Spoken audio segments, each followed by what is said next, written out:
Você já fingiu estar morrendo para descobrir quem realmente te ama?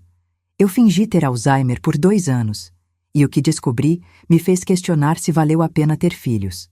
Meu nome é Helena Vasconcelos, tenho 72 anos, e essa é a história de como meus próprios filhos tentaram me matar em vida para roubar minha herança.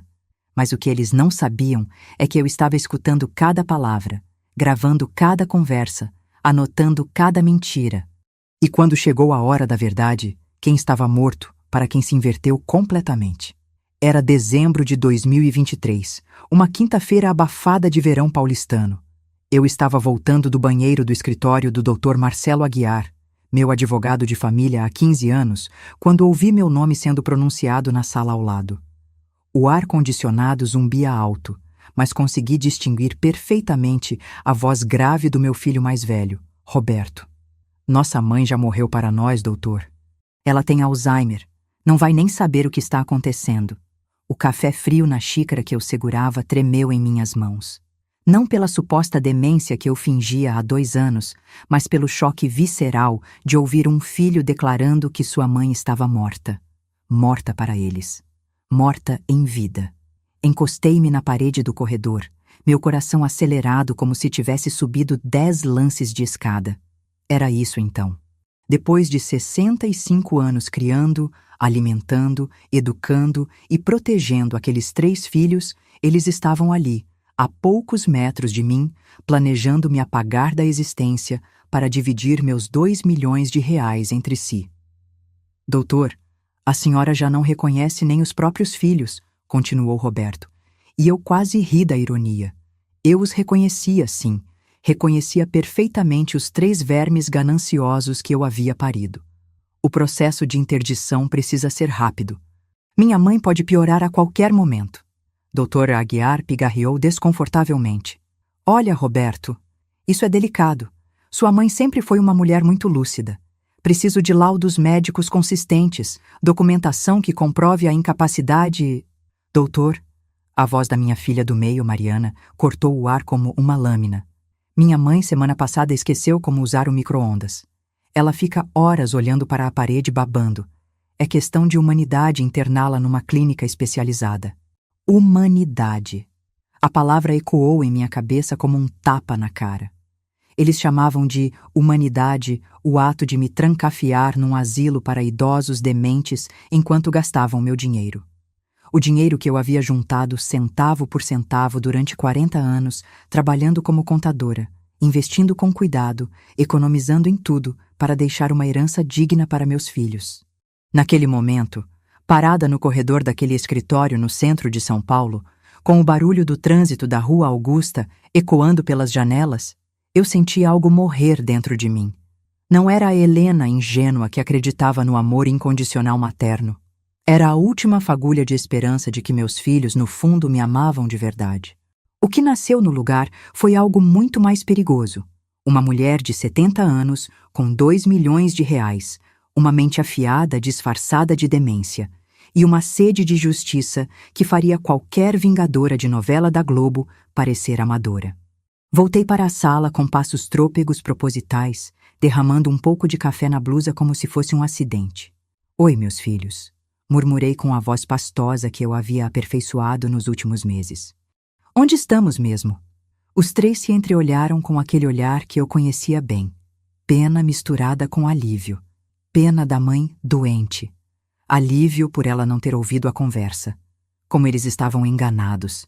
Para entender como cheguei naquele escritório fingindo demência, preciso voltar 2 anos no tempo, quando tudo começou. Em 2021, eu era viúva há 5 anos, morando sozinha no apartamento de 3 quartos no Tatuapé, que comprara com meu marido Antônio nos anos 80. Era um apartamento simples, mas bem cuidado, com vista para a praça e muito silêncio para uma mulher de 68 anos que finalmente podia descansar depois de décadas trabalhando. Minha rotina era tranquila. Acordava às 6, fazia café forte, lia o estado de São Paulo inteiro, cuidava das plantas da varanda. Terça e quinta ia à hidroginástica no clube do bairro, sábado visitava o túmulo do Antônio no cemitério do Araçá. Uma vida previsível, organizada, comum para uma aposentada de classe média em São Paulo. Meus filhos vinham me visitar religiosamente. Roberto todo domingo para almoçar, Mariana às quartas para tomar café e Júnior, o caçula, sempre que precisava de dinheiro emprestado. Eu era a mãe ideal para eles. Cozinhava feijoada nos domingos, guardava dinheiro para emergências dos filhos, nunca reclamava quando cancelavam visitas, nunca questionava quando precisavam de empréstimos que nunca eram devolvidos. Helena, a mãe bonachona que sempre dizia sim, sempre estava disponível, sempre colocava os filhos em primeiro lugar. A viúva solitária que se sentia grata por qualquer migalha de atenção que recebesse. Mas por trás dessa fachada de vovó comportada, eu mantinha algo que meus filhos nunca souberam. Uma mente analítica aguçada por 40 anos trabalhando com números, contratos e brechas legais. Como contadora, eu havia visto de tudo. Empresários que roubavam dos próprios sócios, filhos que desviavam dinheiro de pais idosos, famílias que se destruíam por herança. Eu pensava que conhecia bem a natureza humana. O que eu não esperava era descobrir essa natureza dentro da minha própria casa. A primeira suspeita surgiu de forma banal. Roberto havia comentado, durante um almoço de domingo, que estava preocupado com minha memória. Segundo ele, eu estava ficando confusa, repetindo histórias, esquecendo nomes. Mariana concordou imediatamente, dizendo que havia notado que eu ficava meio perdida durante nossas conversas. Júnior, sempre mais direto, sugeriu que eu procurasse um geriatra. No início, achei que era cuidado legítimo. Afinal, eu estava com 68 anos, alguns lapsos de memória eram normais. Mas alguma coisa no tom deles me incomodou. Havia uma urgência, uma insistência que não combinava com preocupação familiar genuína. Era como se eles quisessem que eu estivesse doente. Foi então que comecei a prestar atenção. Realmente atenção. E percebi coisas que uma mãe amorosa normalmente ignoraria. Roberto checava compulsivamente o celular durante nossas conversas, sempre tenso, sempre nervoso. Mariana fazia perguntas aparentemente inocentes sobre meus investimentos, minha conta bancária, meus bens. Júnior, que sempre foi o mais transparente dos três, havia começado a falar abertamente sobre "quando você não estiver mais aqui, mãe". A gota d'água foi quando encontrei, por acaso, uma conversa no WhatsApp de Roberto. Ele havia esquecido o celular na mesa da sala quando foi ao banheiro, e a tela acendeu com uma mensagem. Era um grupo chamado Situação da Mãe, com meus 3 filhos. A última mensagem de Mariana dizia: "Ela ainda está muito lúcida, precisa piorar mais para conseguirmos a interdição." Minha vista escureceu. Não de demência, mas de raiva pura. Ali estava a prova de que meus filhos não apenas desejavam que eu estivesse doente. Eles estavam ativamente planejando me declarar incompetente. Naquele momento, Helena Vasconcelos, a mãe devotada, morreu de verdade. O que nasceu no lugar foi uma mulher com uma missão: descobrir exatamente até onde eles estavam dispostos a ir e depois fazer com que pagassem por cada segundo de traição. A partir daquele dia, comecei minha própria investigação. Mas primeiro, precisava garantir que eles não desconfiassem de nada. Então tomei a decisão mais difícil da minha vida: fingir que estava perdendo a lucidez. Não completamente, isso seria suspeito demais, mas gradualmente, como um Alzheimer inicial realmente progride. Comecei pequeno. Esquecia nomes de vizinhos durante conversas com Mariana. Repetia uma história que já havia contado para Roberto no mesmo dia. Ficava alguns segundos parada, olhando para objetos cotidianos, como se não soubesse para que serviam. Eram detalhes sutis, mas que plantavam a semente da dúvida.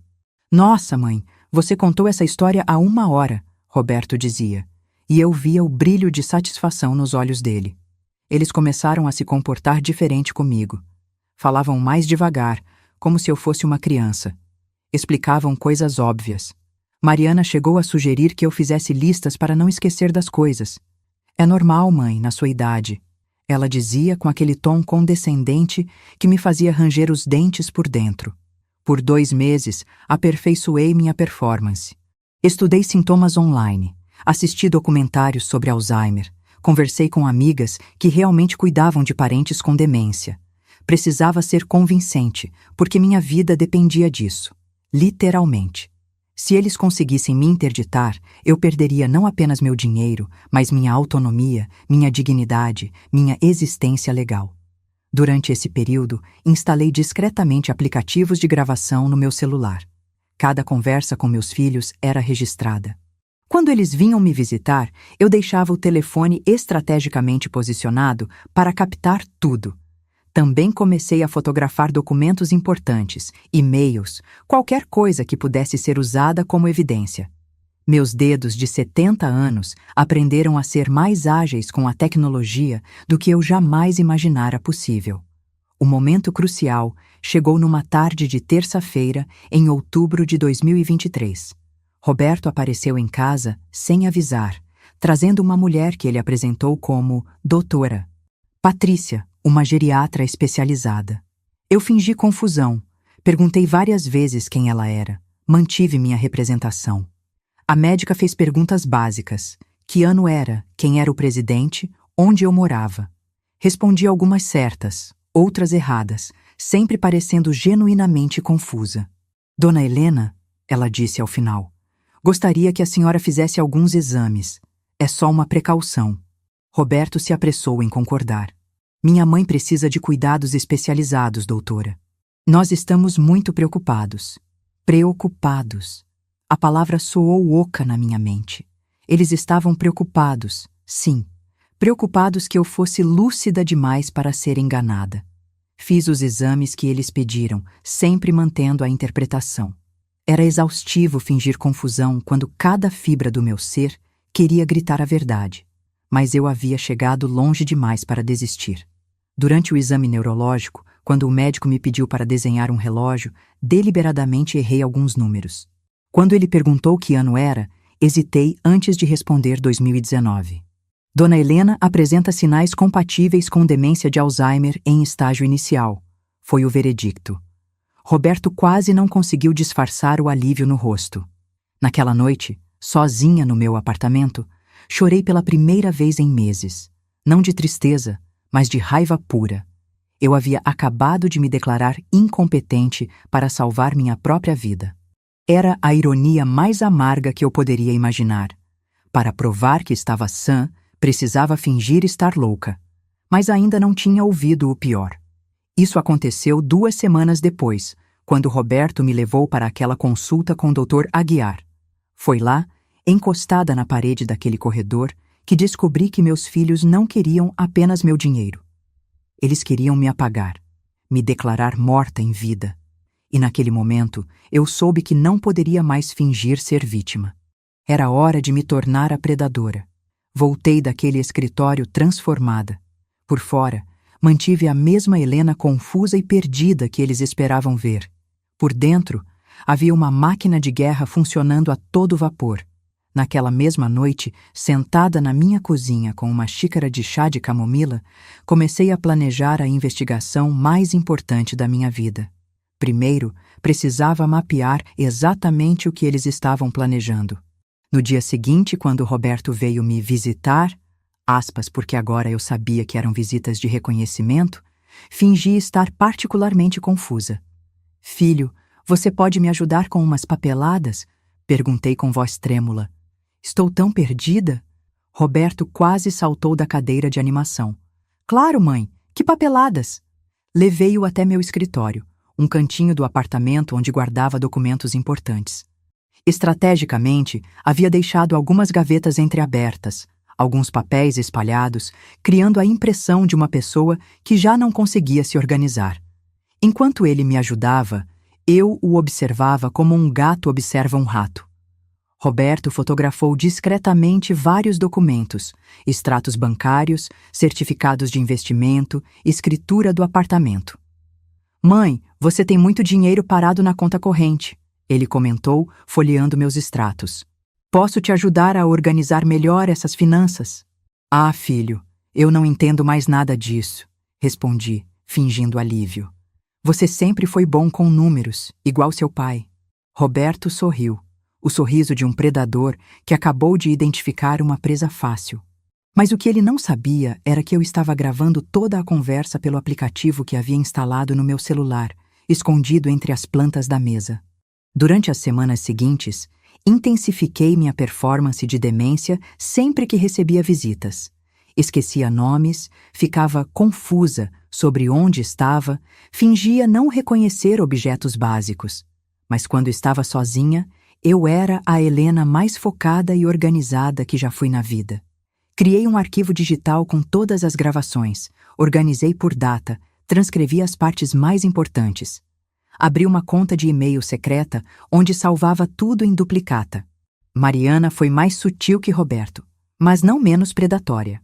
Durante nossas sessões de café das quartas-feiras, ela fazia perguntas aparentemente carinhosas sobre minha rotina, meus medos, minhas necessidades. Mãe, você não tem medo de morar sozinha? Perguntava com falsa preocupação. E se você esquecer o gás ligado? E se perder na rua? Cada pergunta era uma sugestão plantada, uma semente de dúvida sobre minha capacidade de viver independentemente. Eu respondia sempre com incerteza fingida. Ai, filha, às vezes eu fico preocupada mesmo. E via o brilho de satisfação nos olhos dela. Júnior, o caçula, era o mais transparente dos três. Numa visita em novembro, ele foi direto ao ponto. Mãe, eu acho que você precisa de ajuda profissional. Tem umas clínicas muito boas para pessoas com... Seu problema. Que problema, filho? Ah, mãe, você sabe. Sua memória não está mais boa. A gente se preocupa com você aqui sozinha. Era mentira, claro. Eles não se preocupavam comigo. Se preocupavam com meu dinheiro ficando fora do alcance deles. Mas eu fingia acreditar. Fingia gratidão pela preocupação. O breakthrough veio quando consegui acesso ao grupo de WhatsApp Situação da Mãe.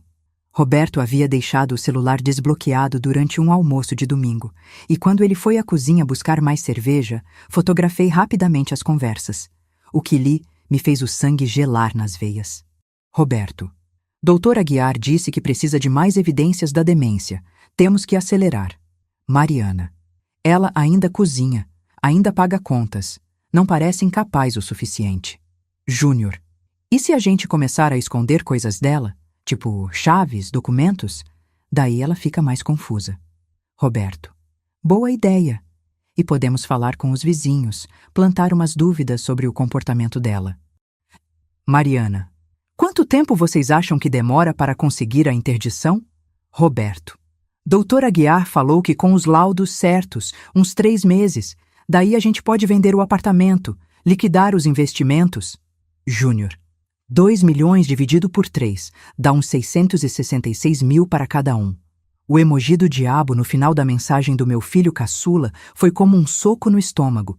Eles não apenas estavam planejando me roubar, estavam se divertindo com isso. Mas as descobertas não pararam por aí. Quanto mais eu investigava, mais camadas de traição eu descobria. Era como descascar uma cebola podre. Cada camada revelava algo pior. Descobri que Roberto estava com dívidas de apostas online que chegavam a 200 mil reais. Ele havia perdido quase todo o dinheiro da empresa que herdara do pai em sites de pôquer e apostas esportivas. Sua esposa, Cláudia, havia ameaçado pedir o divórcio se ele não quitasse as dívidas até o final do ano. Minha interdição era literalmente a salvação do casamento dele, com meu dinheiro. Mariana estava em situação igualmente desesperadora. O salão de beleza que ela havia aberto com o dinheiro da demissão estava falindo. Havia contraído empréstimos com juros absurdos e os credores estavam ameaçando tomar o estabelecimento. Além disso, descobri que ela havia mentido para o marido sobre os lucros do negócio. Ele não sabia que estavam praticamente na falência. Júnior, por sua vez, havia perdido o emprego há 6 meses e não havia contado para ninguém da família. Estava mantendo as aparências com cartão de crédito, mas os limites já estavam estourados.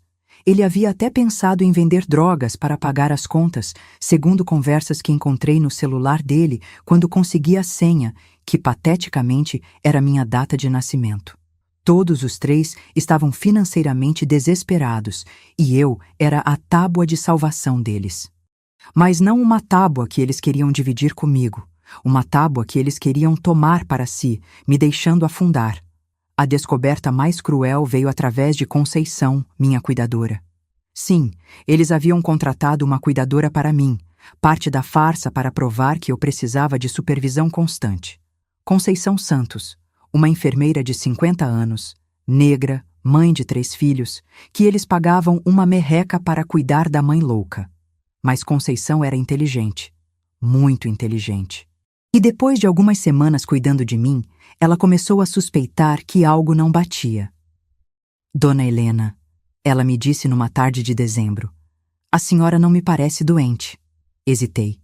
Seria arriscado demais confiar nela?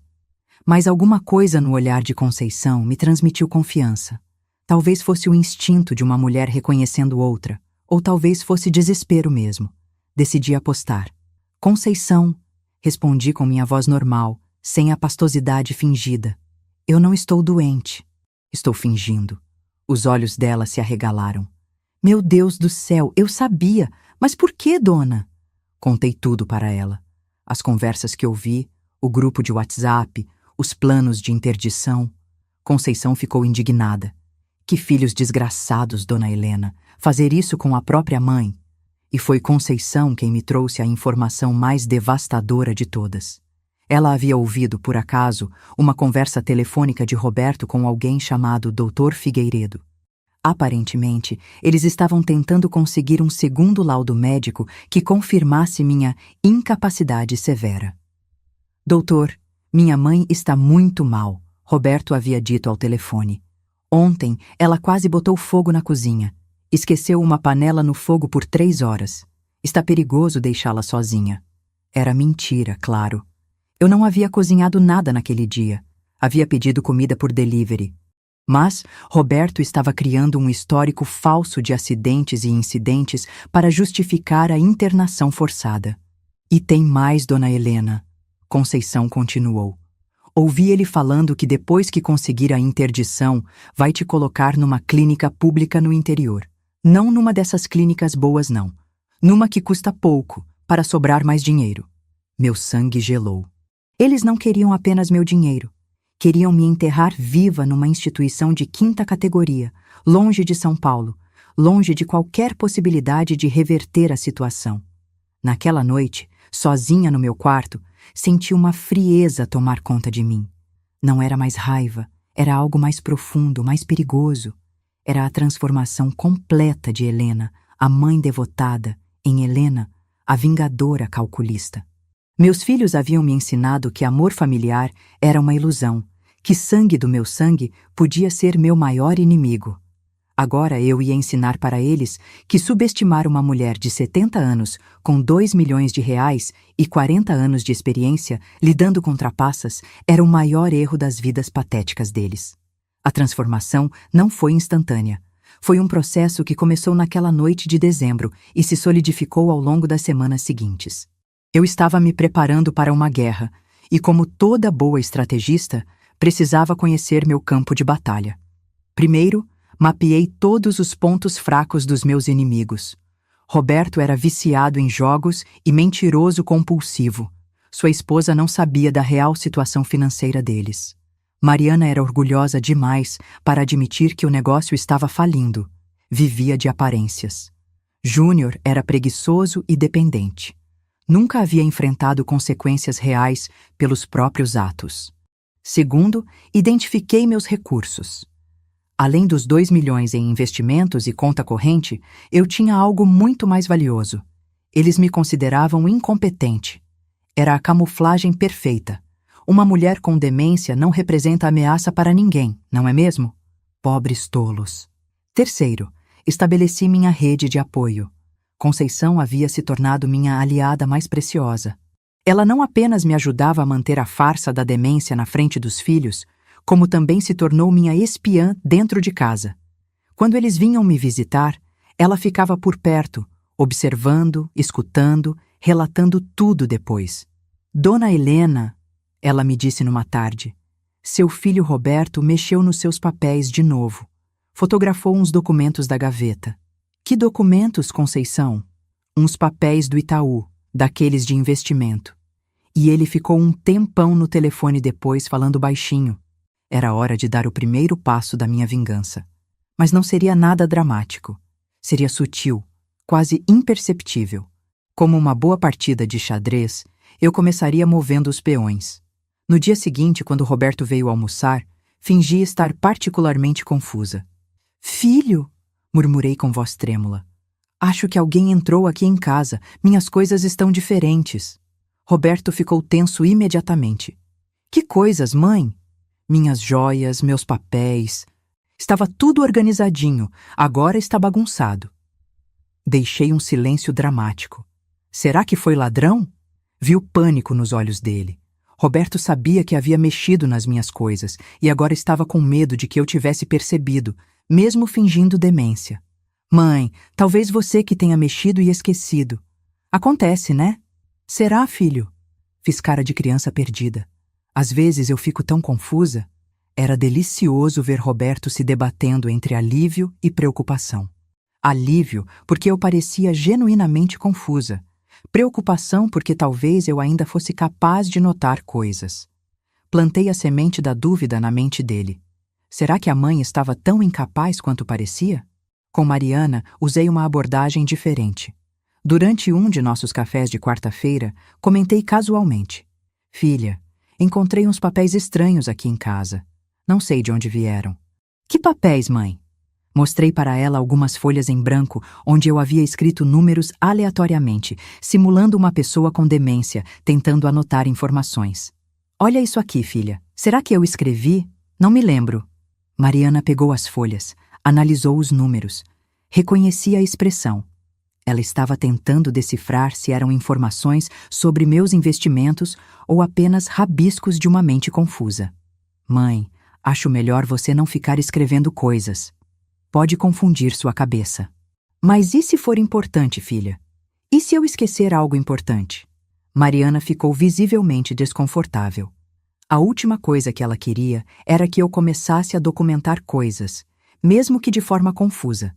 Documentos eram evidências, e evidências poderiam complicar o processo de interdição. "Deixa que eu organizo tudo para você, mãe. Não precisa se preocupar com papelada." Perfeito. Mais uma fisgada. Com Júnior, a abordagem foi ainda mais direta. Durante uma de suas visitas caridosas, comentei: "Filho, estou preocupada. Acho que alguém está mexendo na minha conta do banco." Júnior